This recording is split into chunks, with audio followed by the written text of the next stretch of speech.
Assalamualaikum warahmatullahi wabarakatuh. Gimana kabarnya anak-anak? Semoga anak-anak sekalian selalu dalam keadaan sehat walafiat. Amin ya rabbal alamin. Oke, pada kesempatan kali ini bersama Bapak dalam matematika itu mudah. Kita akan mempelajari tentang unsur-unsur lingkaran. Coba anak-anak sekalian amati gambar di bawah ini. Ada pertama gambar roda sepeda motor, kemudian ada gambar jam dinding, kemudian yang ketiga ada gambar koin. Tentunya tidak asing lagi kan benda-benda ini. Nah, menurut anak-anak gambar di atas berbentuk apa? Iya, betul sekali, gambar di atas berbentuk lingkaran. Nah, sekarang apa sih pengertian lingkaran? Kita coba lihat yuk definisi lingkaran. Lingkaran adalah tempat kedudukan titik-titik yang berjarak sama dari suatu titik tetap. Titik tetap tersebut dinamakan pusat lingkaran. Ini titik pusat lingkaran. Ada titik-titik di sekelilingnya yang berjaraknya sama. Jika kita tarik dari titik pusat tadi, ini jaraknya sama. Nah, ketika titik-titik tadi kita hubungkan dari satu titik ke titik yang lain, nah, akan membentuk sebuah lingkaran. Nah, itu namanya dari lingkaran ya. Nah, sekarang apa sih bagian-bagian lingkaran? Bagian-bagian lingkaran yang pertama di sini ada namanya jari-jari lingkaran. Ada busur lingkaran, ada tali busur, ada diameter, kemudian ada juring, ada tembereng, dan ada apotema. Nah, kita pahami bersama yuk bagian-bagian lingkaran tersebut. Yang pertama jari-jari lingkaran. Ruas garis yang menghubungkan pusat lingkaran ke sebarang titik pada lingkaran. Nah, misalnya di sini ada titik lingkaran tadi, pusat lingkaran. Nah, kemudian di sekelilingnya itu ada titik. Nah, dari titik pusat lingkaran ke sekelilingnya, nah, inilah namanya jari-jari lingkaran. Nah, dari titik pusat ke sekelilingnya, atau bahasa mudahnya dari titik pusat ke pinggir. Nah, ya, itu disebut jari-jari lingkaran. Ya, sudah paham ya. Berikutnya busur lingkaran. Garis lengkung yang melalui titik-titik pada lingkaran.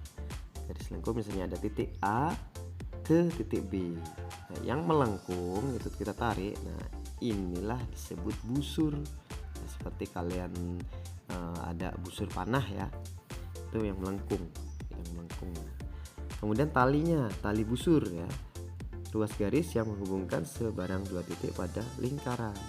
Ada titik A, titik B tadi ya. Kalau yang melengkung tadi busur, nah sekarang yang ditarik dari titik ke titik, nah ini namanya tali busur talinya ya. Berikutnya ada diameter atau garis tengah. Tali busur yang melalui pusat lingkaran. Panjang diameter sebuah lingkaran sama dengan 2 kali panjang jari-jari lingkaran tersebut. Dari titik pusat ke pinggir, atau dari pinggir ke pinggir tetapi melalui titik pusat. Nah, ini ya, dari pinggir titik A ke titik B. Syaratnya melalui titik pusat. Berikutnya juring lingkaran. Daerah lingkaran yang dibatasi oleh busur lingkaran dan 2 buah jari-jari lingkaran yang melalui ujung busur lingkaran tersebut. Lihat, 2 buah jari-jari yang sampai ke busur ya. Misalnya dari titik pusat ini ke titik A, dari titik pusat ke titik B, ini jari-jari.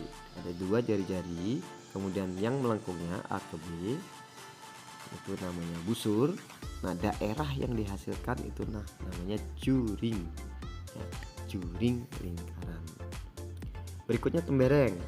Daerah lingkaran yang dibatasi oleh busur lingkaran dan tali busur yang melalui kedua ujung busur lingkaran. Ini namanya juring.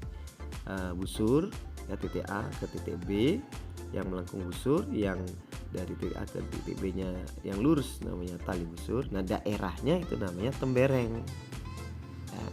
Paham ya anak-anak ya? Tembereng dari busur dan tali busur.